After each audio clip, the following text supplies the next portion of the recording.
Hello!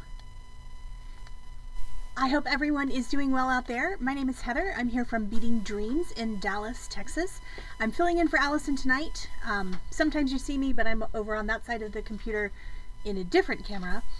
But I am here tonight because Allison is at an off-site event, a Taylor Swift themed birthday party, complete with a Taylor Swift cover band and Taylor Swift stacking bracelet making. So we're gonna pretend having an awesome time. She probably is having some fun. And I am here without 35 young people, which I'm absolutely fine with. Anyway, thank you for being here with us tonight. Bear with me if I have any technical difficulties. I hope I won't, but we shall see. Hello! So tonight I'm going to be working on bronze metal clay pieces, and bronze metal clay is this really cool substance that was originally, this is hard to read, I know, because it's been well used, but it is this wonderful, there are several different brands. This is the brand that we most often use, which is Metal Adventures. It is, thank you, Julie.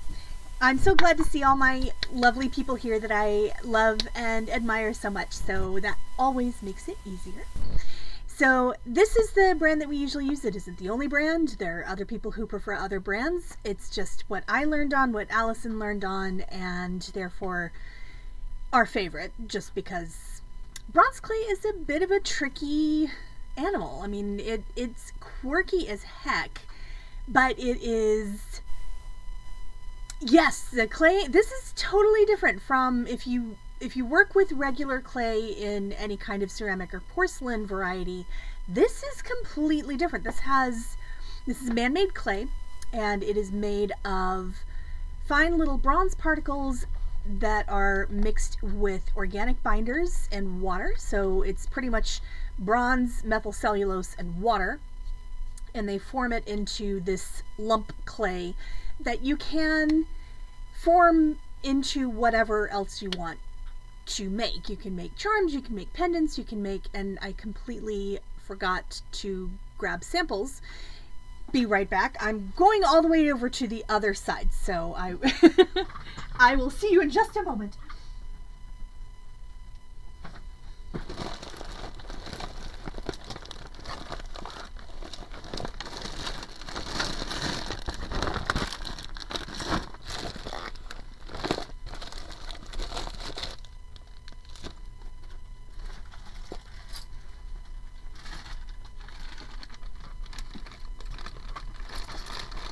So instead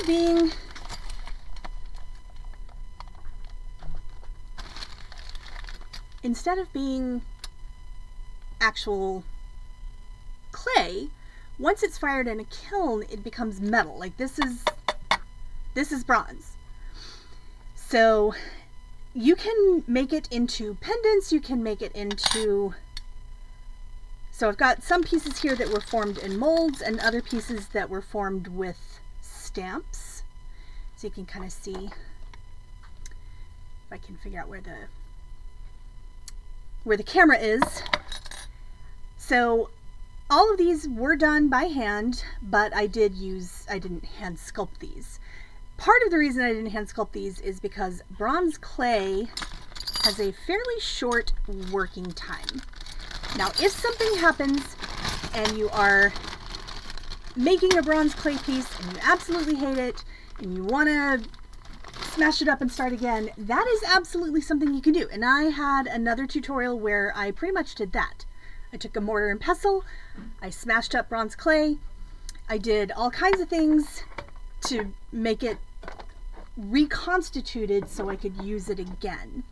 I am starting tonight with fresh BronzClay because we don't want to have every tutorial be on the struggle bus. So we're doing BronzClay straight from the we might need an Egyptian necklace tutorial. Okay, duly noted. You noticed all of my Egyptian molds. So I have a problem. I collect molds and stamps from the internet and some from real life, but you find a whole lot more on the internet than you do in real life. So you can use almost any rubber stamp, almost any mold that you can find.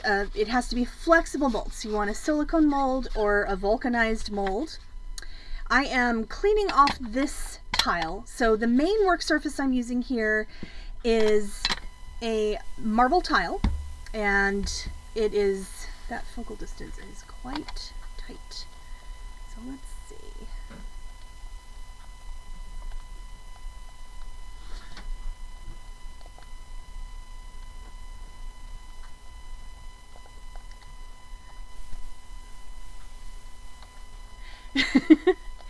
So, oh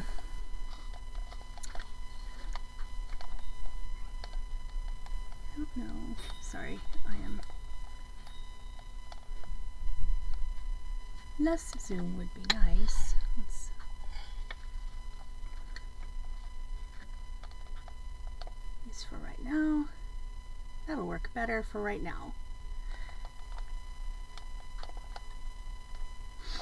Okay.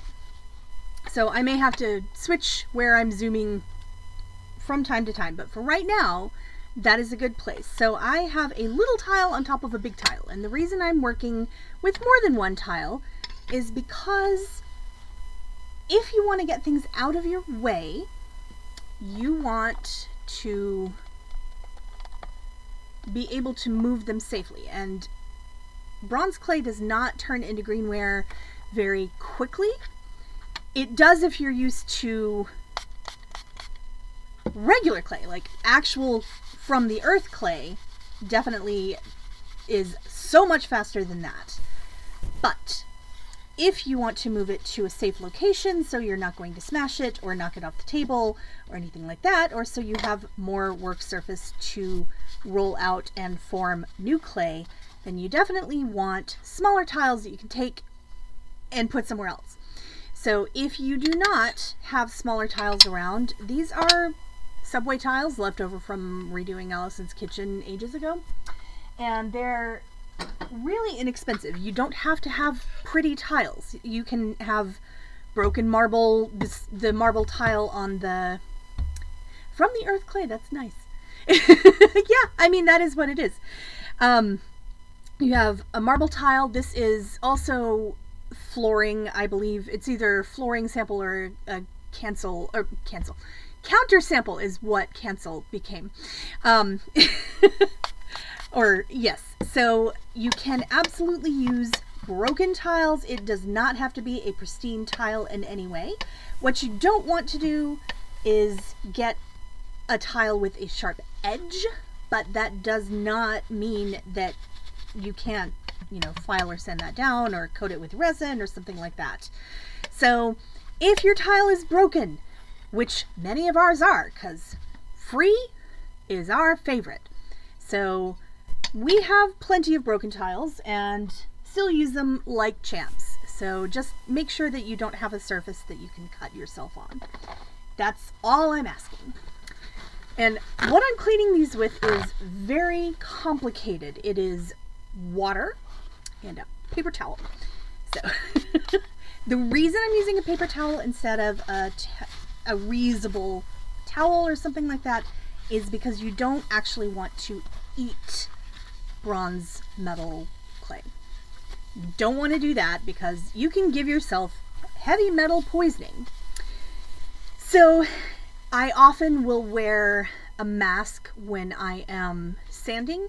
I'm not going to wear a mask tonight because I'm not going to sand that much. But you can if you're going to be doing a lot of sanding. I have never gotten heavy metal poisoning from working with bronze metal clay, so it's not like it's an everyday thing that happens, just a sometimes thing.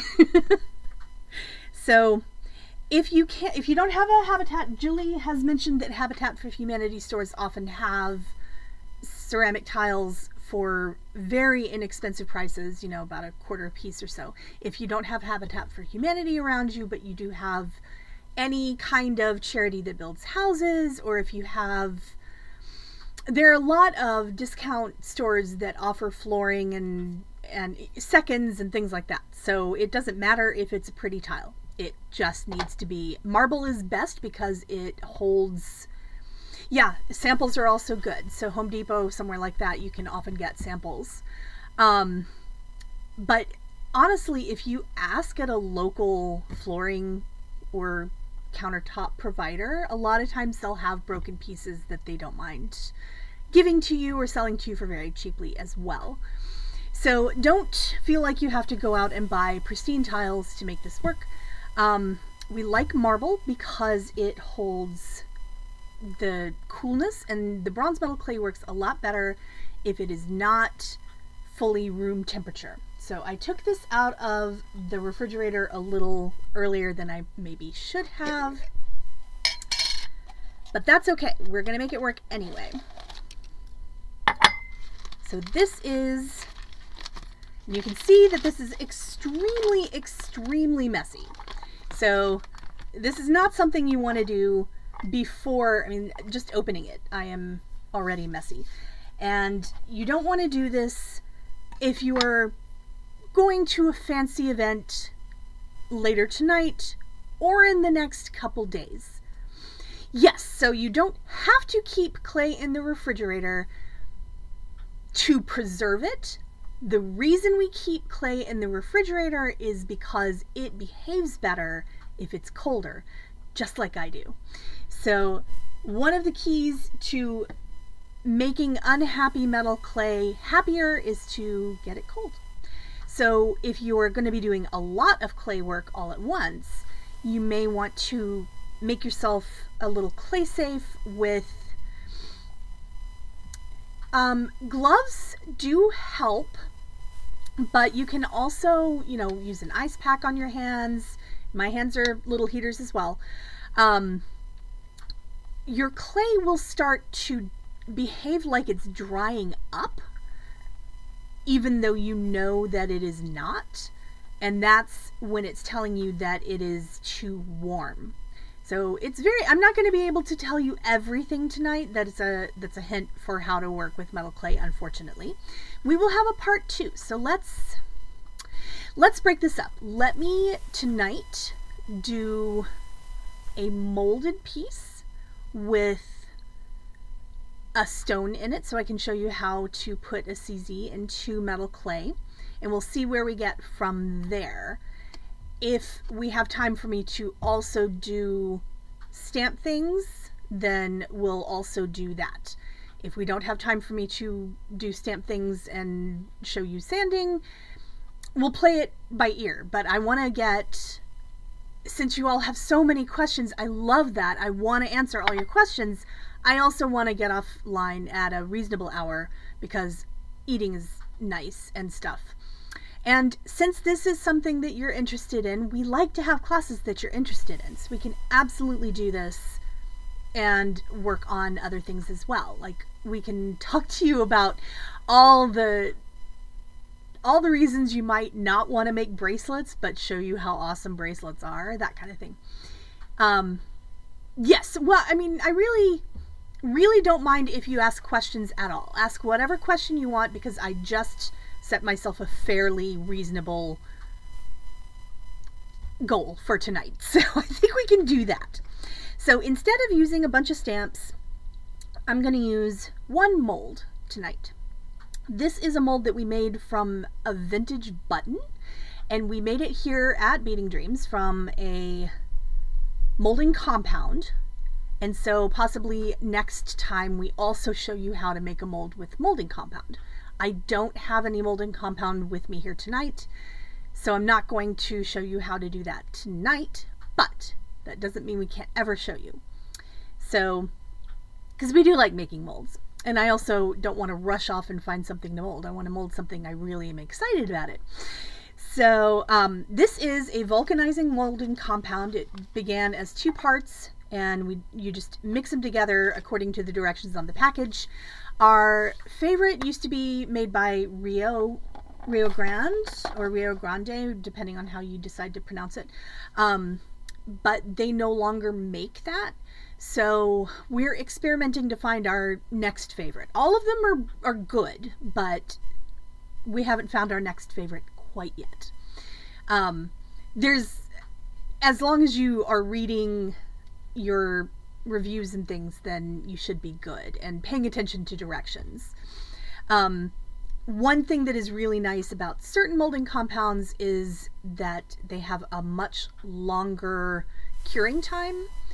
And while that is not fun if you really want to make something with it right away, it is really great if you are like me and really, really want to make sure everything is mixed well. So that way, if it starts vulcanizing too quickly, you can have it partway vulcanized by the time you start to make your mold, which means you're not going to get a really good mold. So yes, the question is, do any silicone molds work for metal clay? And the answer is pretty much yes.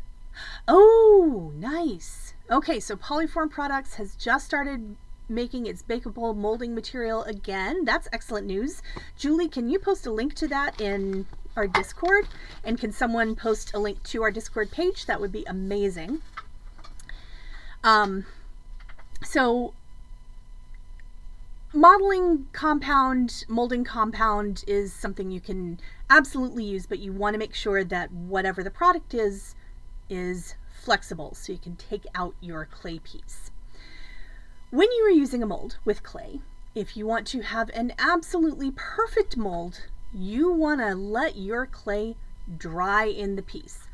We do not have time for that tonight. That is okay. We're going to make a pretty good mold and it's going to be great. This is a non-stick material. However, metal clay tends to get into everything. So I also have another little very messy spray bottle, and this is full of olive oil. So the olive oil is going to be what I'm going to use to help keep the surface from being too sticky and to help keep the mold from being too sticky. So I just put a little bit of olive oil. It does not have to be good olive oil. This is where our olive oil that we accidentally forgot that we had in the cupboard, and it's 3 years old and, you know, maybe kind of rancid.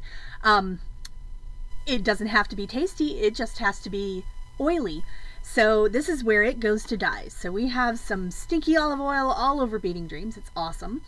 There are a lot of other lubricants you can use, but just plain olive oil has always worked really great for us. So you want to get olive oil on your hands. You want to get olive oil on your surface. You want to get olive oil on the surface you're going to put your thing onto. And you want to put a little bit of olive oil into your mold or on your stamp, or if something's going to touch the clay, you want to put some olive oil onto it. I am going to give myself just a little bit of the metal clay. Oh, that's where they went. Okay. And I'm using an X-Acto knife just to cut off a little bit. So I'm just making myself a little lump of clay that I'm then going to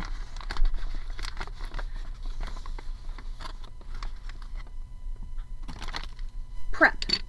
So this little lump of clay, as you can see, it's pretty lumpy. I'm going to use this to make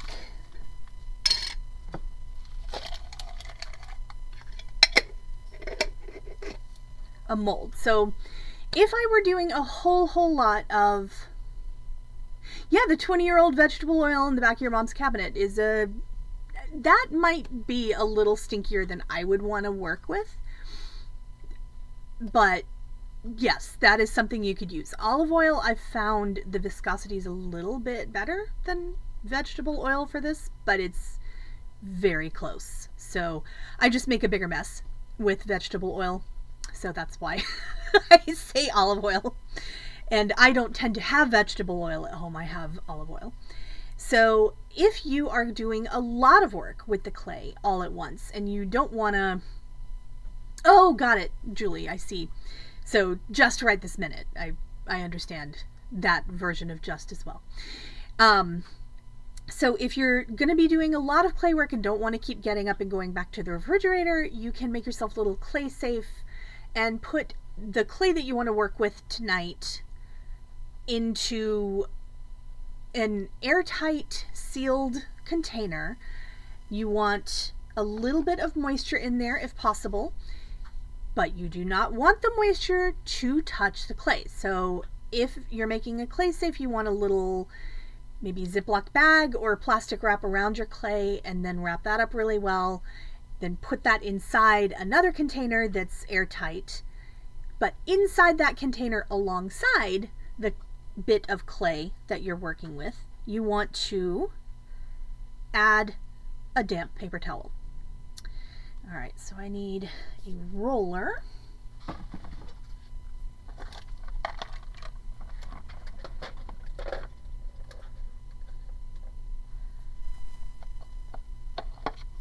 So this is a fancy roller. It is PVC pipe.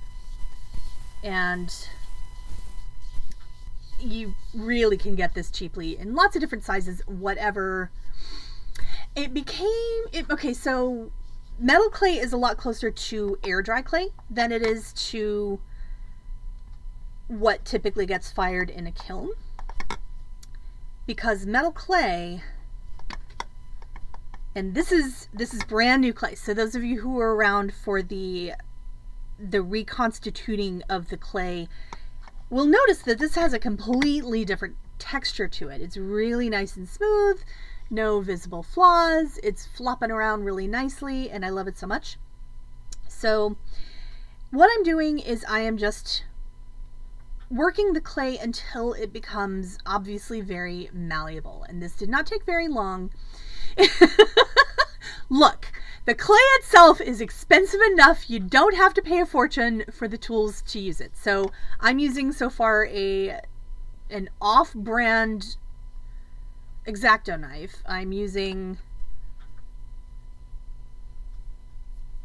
PVC pipe, half broken or leftover tiles, and yeah, we're quite bougie here. There's nothing wrong with that. You can spend more money on your clay. Now, I've already put this clay has become very quickly the right texture to work with. And you'll know it's the right texture to work with when it just starts to behave like a good boy or girl. All right, so ideally, you want a little lump of clay that is exactly the right size to fit in your mold. That's the ideal, because you don't really want, there's no reason you have to have your clay be so thick that it could, whack someone. And I mean whack like mafioso style, I guess. All right, so you don't want it to be so thick that it is chunktastic, because you're going to use up so much of your clay that way. All right, so I've pressed it into the mold, and I am going to use another texture here.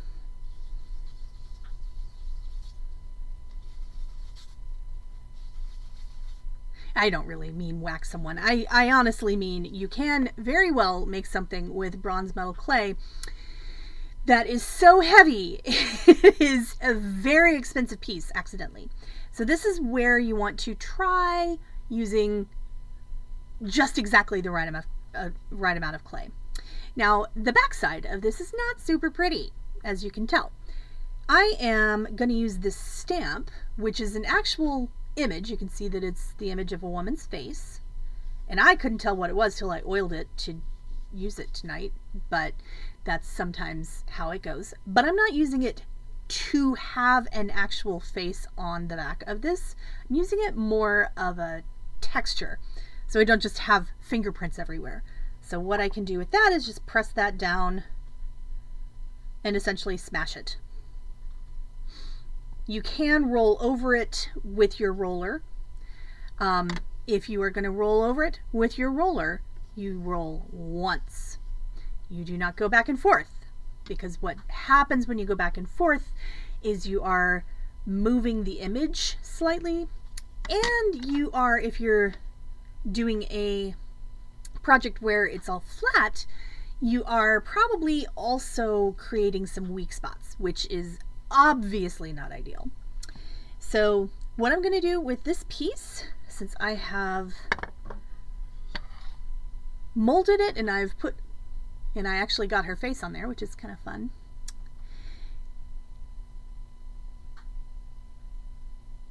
Okay, so yes, you can do that, Keiko. That is an excellent question, but you also don't have to fill up the mold completely.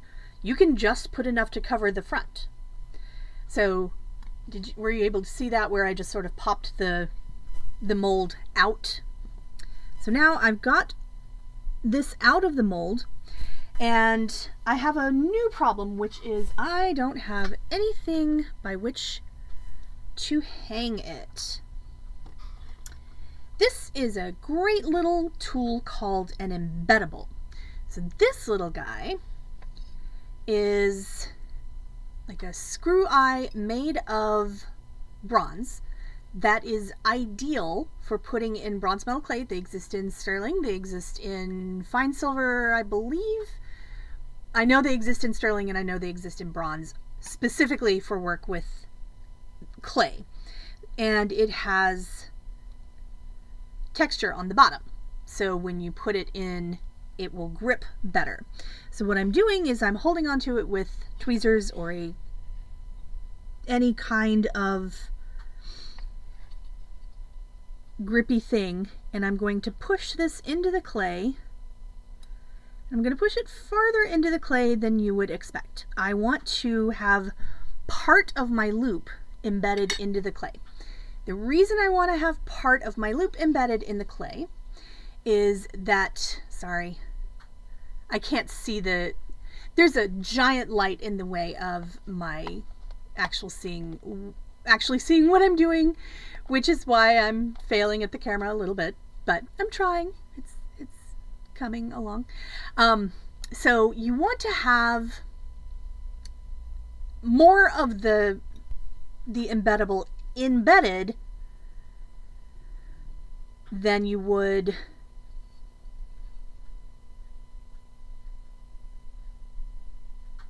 than you want to see outside.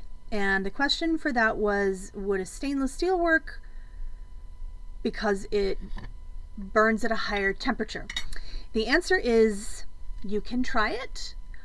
The firing temperature for bronze clay is very high though. So most metal clays that are not silver fire at over 1500 degrees, 1600, and sometimes even higher than that. So stainless steel, I don't know how it would work with that. And something about the embeddables, and I don't know quite how they're put together, but unlike regular metal, they may be pre-fired, actually, is what I think might happen with them. With regular metal, what happens often when you go to fire something in the kiln is it anneals, and it actually, sorry, I've got things, actually starts to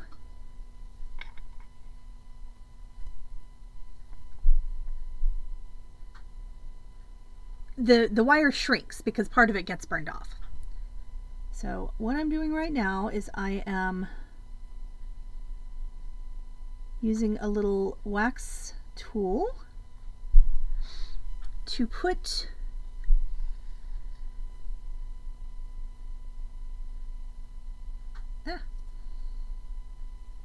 fine, be that way, to put a tiny little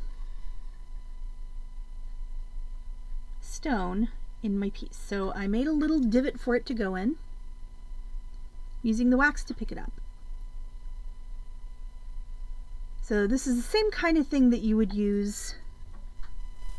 So put the stone where I want it. But yeah, the reason I'm moving on and answering your question at leisure is because the clay hardens quickly enough where if I wait too long to do that thing that I just did, I'm not going to be able to do that thing that I just did without cracking my clay. So what I just did was I put a little CZ in the middle of the little leaf flower creature that is from the mold. So the bronze ones actually do end up staying hardened. Like after they come out of the kiln, they are no longer, they aren't annealed like water usually is. They are hard still. So they're nice and sturdy before they go in and after they come out. So that's why I think they might be pre-fired.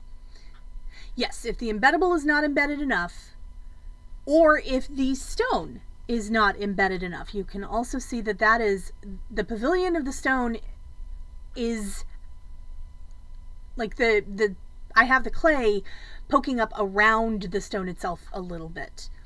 Because the clay itself, bronze clay, has about a 25% shrinkage rate. So this is not the size that this piece is going to end up. Silver clay has a different shrinkage rate. The fine silver is more like 10%, and the sterling silver one is usually closer to 25%, but it's variable as well.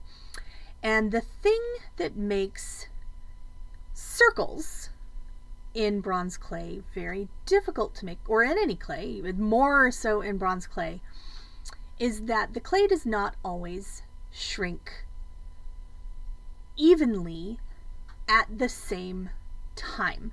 So you might have part of it shrink faster than another part of it. They're all going to even out, but you often have shaped pieces that go in the kiln looking one shape. You know, if you make a bracelet and it goes in the kiln looking like this, it is very, very possible it's going to come out of the kiln looking like this or like this. Sometimes it breaks in one place. They do not have the same coefficient of expansion. Okay, so Corvus, you do not want to cover the CZ with clay. You just want to push it in far enough so that the edge of the CZ is embedded in the clay. So there's enough for the clay to hold on to for when it shrinks. So any more questions about what I just did there? Because all of these are really good questions. And I have some greenware clay that I'm going to show you how to sand. So this is clay work that I did way back when I had to do some pieces for a client, and I took the time when I had all the clay stuff out to go ahead and make some stuff. So you can see that my personal style with the clay is very much use texture, make shapes.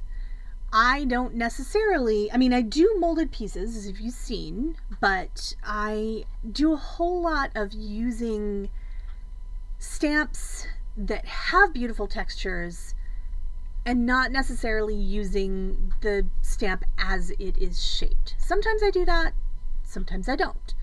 Another thing that I do that I know drives some people crazy, but I love, is I like to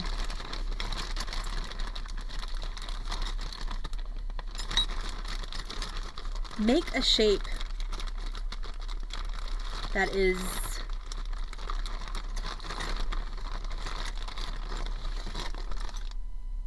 not, never mind, I don't have a good example in here, but I will describe it and I'll show you next time.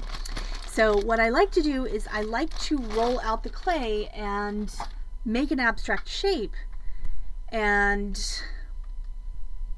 I'll get to that question in just a second.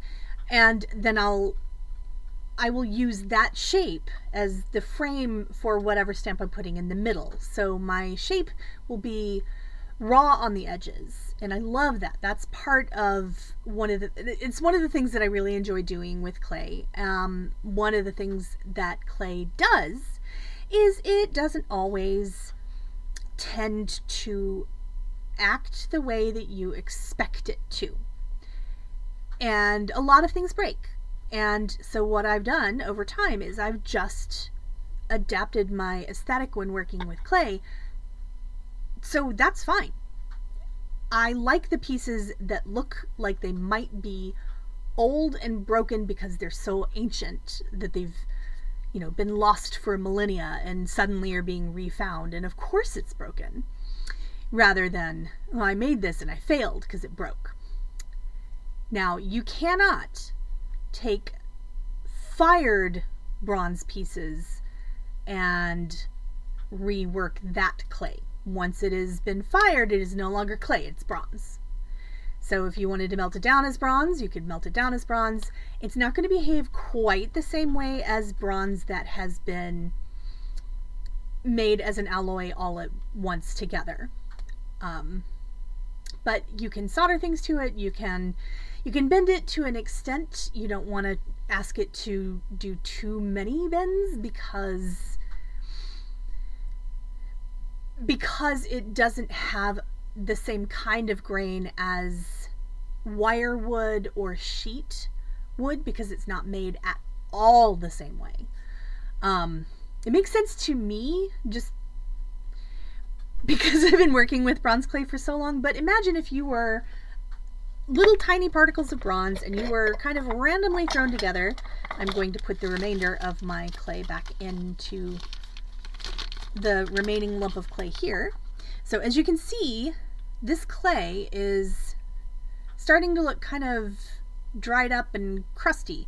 And it is not dried up, nor is it crusty, but it is getting warm. So that's the issue that it's having. It's having a little conniption because it's too hot. I would know nothing about that, but if you know me, you know that if I am ornery, you can probably fix that by either offering me food or offering me air conditioning. So I'm not saying, I'm just saying. So can you re-wet the bronze clay to rework something if you forgot before it was dry? Yes. Once something is in the greenware state, you can absolutely mash this up and reconstitute it. You're not going to be able to just immediately mold it back into the lump clay as though it were the same consistency as lump clay, because it is no longer that consistency, because a lot of the water has already left the clay. Not all of it. The rest of the water will leave when it gets in the kiln, but this is not a forever state if you don't want it to be. So if you have clay in the greenware state, you can absolutely reconstitute it.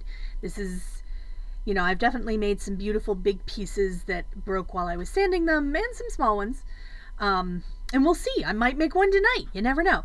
So what I'm about to do is sand the metal clay. Now this is the last vestiges of our favorite sandpaper that doesn't exist anymore, and I don't understand it, and we have not found a substitute for it either, like the molding compound that we loved so much. But we are going to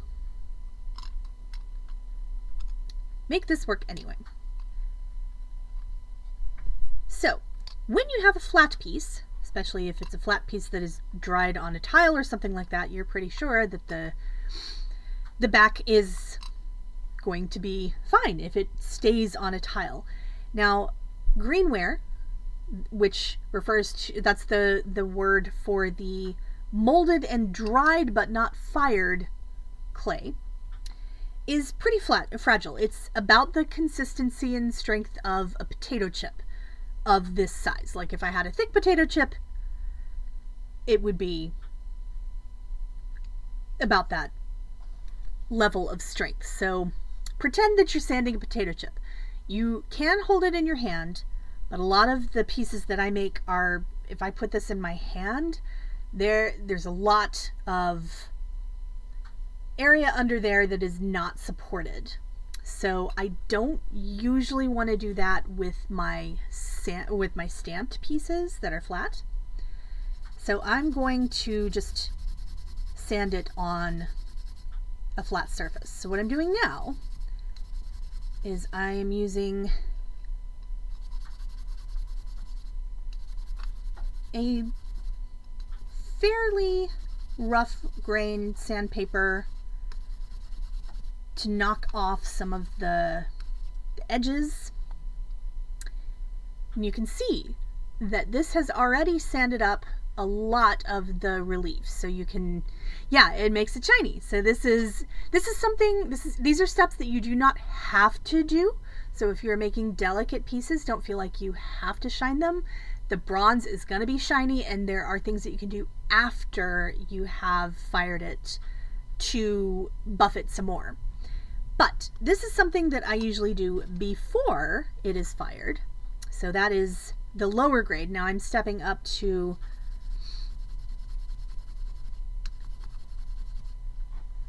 a higher, finer sandpaper.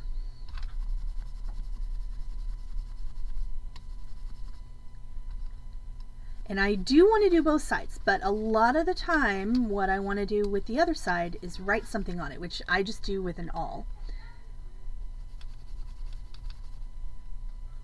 So that made it even shinier, see? There's a whole process. And I'm going to take the last sandpaper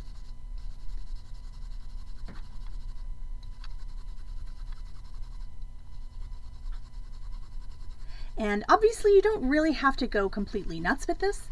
You're going to hit the pieces that are on the outside. You're not going to get all the way down into the little crevices, but what you're doing by sanding is you are changing the surface of the dried metal clay so it reflects the light and is able to reflect the light a little bit better. So compare that to one that I haven't sanded at all. See, there's a dramatic difference. And because this is still greenware, if I want to write something on the back, I often put my initials on the back, or I will write something. Sometimes I'll even do it on the front. I'll do it in the sanded part. You know, if there's a big open space, sometimes I like to write a word or something like that. So Corvus asked something that is a really good question that I was about to get to, and she had perfect timing, was, do you recommend making holes for future jump rings in this state or after it's fired? So you can do both. The greenware is super good at being drilled if you know what you're doing. So if you want to make holes in the greenware, it's pretty easy. You can use a pin vise and hand drill. You can use a flex shaft or a Dremel and drill a hole. What I would recommend if you are making holes in the greenware is to drill a little tiny hole and then expand if you want to. Remember that the hole that you are drilling is going to shrink. So the hole that you have in your piece is not going to be the same size hole after it's fired. I definitely have some things that have absolutely tiny holes in them because I made a reasonable small hole that is no longer a reasonable small hole. So you can also see why I recommend not doing this when you're about to go out, because this dust is gonna get under my fingernails. I don't care how well I wash my hands, how well I use that nail brush, it is gonna get under my fingernails. I look like a hobo for at least a week or two after I've been working with BronzClay. I don't look like a hobo. I look like a coal miner. I am trying to watch what I'm saying, and it turns out there are a whole lot of things in my vocabulary that I don't think about all that much, and I really should. So, no, I look like someone who works with black things, like my friend who's the coal miner. My hands look like his hands right when he comes out of work. But when he showers, his gets clean. Mine doesn't. Because the bronze is just... Or a mechanic, exactly. I mean, a lot of people who work with their hands and get dark things under their hands, just that's what they look like. So that's what I look like a lot of the time when I've finished working with this. And there's nothing wrong with that. I love people who work with their hands. I think that's awesome. So I don't look down on anyone who has black under their fingernails unless, yeah. And yes, I would recommend painting your nails anew after you do this, because otherwise the sanding is not good for your manicure. And you can also, things that you can do for the edges. So you can use an X-Acto knife just to kind of smooth down the edges. This is, I know, blade near me, but I'm trying to get it so you can see. Yeah, exactly. Leather stain, not a great thing, but yeah. I mean, it's a great thing for leather. It's also really good for you if you want to become temporarily whatever color you're making your leather. So you can use an X-Acto knife to do your sanding on the edges. You do not really need to sand the edges of a piece, because that is just asking for it to break. But you can see that even just the X-Acto knife actually made this kind of shiny. Lori has a coat of many colors on herself.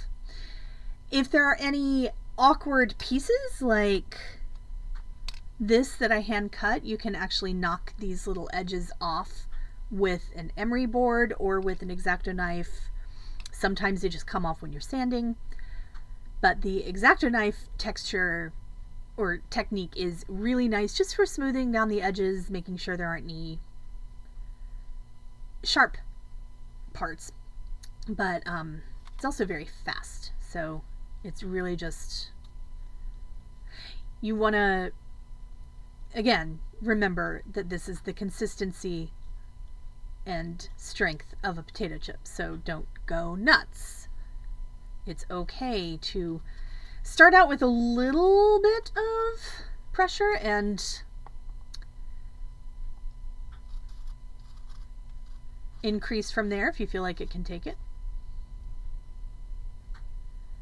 But this is a really easy way to just smooth down your edges and make sure that all of them are buffed up enough to fire. So you can, what I would normally do is I would drill my holes and then fire. This is all very dry, so you don't want to put things in the kiln that are not completely dry. You can we use a food dehydrator to speed up the drying process, but that is not, it's not always the best idea, and the reason for that is because it can disguise when things are not completely ready to be fired. These are a couple months old. I know that these are dry enough to go in the kiln, and you can test. I mean, you can hold them and absolutely feel whether it's a little bit colder than room temperature. If it's a little bit colder than room temperature, then it's not ready for firing yet. A week is usually safe. A week or two is safe, absolutely. I usually give it about a week, sometimes a couple weeks. Sometimes I'm just really anxious and I want it right away. So also, the bigger the piece is, the longer it's going to take to dry. So this piece, because it's fat, and you can see this is actually pretty, it's not, I could still change its shape with my fingers, but it's drying already. So it air dries pretty quickly. So your working time with the BronzClay is definitely more limited. And Lori asked, do we have our own kiln? Yes, we have actually two kilns in the back. We have one that we use for pre-firing, which is a different, your firing and your pre-firing are two different beasts. And if you are local or local-ish, then we will absolutely do your firing for you and take care of all of that. It is, I think it's $7 a kiln load for silver or bronze clay and $10 a kiln load for white copper clay. And the rule is, you send it to us, we fire it, we can send it back. You should sell your kiln if it's still in the box. Absolutely. It doesn't, so Lori, that doesn't necessarily take you out entirely, because there might be a local college or somewhere that has a kiln where they might do this kind of thing. We're not the only place in the world that does kiln firing services for outside people. And usually it's pretty reasonable. The charge that they offer is not that much. And we will also stick it in a tumbler after it comes out of the kiln, because after it comes out of the kiln, a lot of the time it's a really pretty color, but it's still not what you would consider shiny. So you get this kind of rainbowy look to it, a very AB look to it when it comes out of the kiln right away. But that also fades. So sometimes you just want to tumble that and get it all off and shiny. I have been known to wear the pretty rainbow colors until they were less rainbow colored and then throw it in the kiln. I mean, not the kiln, in the tumbler. So what we have is a rock tumbler. It is set up with stainless steel shot and cleaning detergent solution that's called Sunsheen for tumbling. It's designed for polishing metal. So you cannot just do this with any old rock tumbler, because they are designed to knock down rocks, make them change their shape, and that's not what we're doing here. The kiln will knock off any burrs that you have, or not the kiln, the tumbler. Now I'm talking about a tumbler and I can't stop saying kiln. So the tumbler will knock off any delicate little burrs that you have on the edges, most likely, but it's not going to make it super smooth. So you need to do that in your processing after the greenware, when you do the knocking off of the edges and that sort of thing. So any further questions about what I did tonight? Because remember, this is not the only BronzClay class, because y'all are thirsty. I love it. We will have another one of these very, very soon, not next week, because I am going to be in Vegas. But we can do it in a couple weeks or whenever works for Allison. Any other questions? I'm happy to answer any of them. If you have questions that come up after tonight, you can always post them on Discord. That is an excellent question. Okay, so Corvus's question was, what about adding gemstones other than CZ? The answer is, lab created stones are, yes, I will absolutely post pictures after the firing. We have a firing queue right now because we have a customer who made a whole bunch of stuff, so she's gonna go in before I am, but I will definitely be posting pictures after it comes out of the kiln. Lab created stones are safer when you are going to fire things, especially in the bronze, because lab created stones don't have the flaws that earth created stones do. CZs are always safe in the bronze. CZs are always safe in the silver. The silver fires at a lower temperature than the bronze does, so you have more stones that are available to you. Garnets and CZs are pretty much the only things that you can fire in the bronze. You cannot fire stones in white copper and expect the stones to survive. If you heard me say on a previous stream or during Zoom, I can't remember which it was, that I did fire stones in white copper clay and it succeeded, that was true. I was lucky.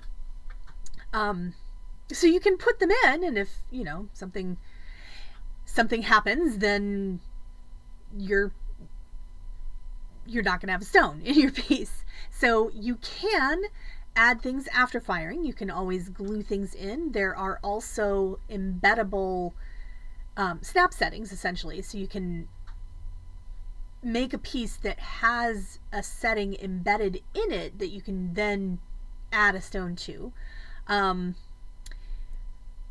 Something that I know a lot of people do is they will take the stone they want to use and essentially just make a mold of it in the clay piece and then take the stone out, and then they'll have a little spot for it to go.